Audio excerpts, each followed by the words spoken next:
we're going to take our study and practice of hand and leg coordination to create the pressure that our horse will move away from. Our rider is going to begin with one of the first and simple basics of lateral work, which would be a leg yield. I like to think of my hands and legs working together in somewhat of a continuum of pressure. We always want a very sensitive horse that moves away from the lightest amount of pressure, and we're always trying to minimize the amount of hand pressure we use. The best horses are those that appear as though the rider does nothing, but the horse is doing some fabulous moves within that. Our rider just showed us the piece of lateral work called the leg yield, where the lightest amount of pressure of an indirect rein and an indirect leg will bring that horse to move away from the pressure.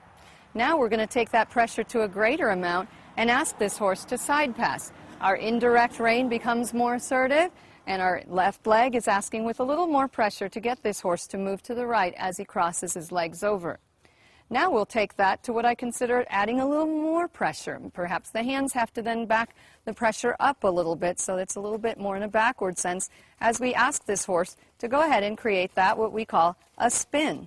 So a nice example from a novice rider with a novice horse of how we can take our indirect pressures, direct pressures, both hand and leg, and take that to a point where we can predict the outcome of the horse's movement.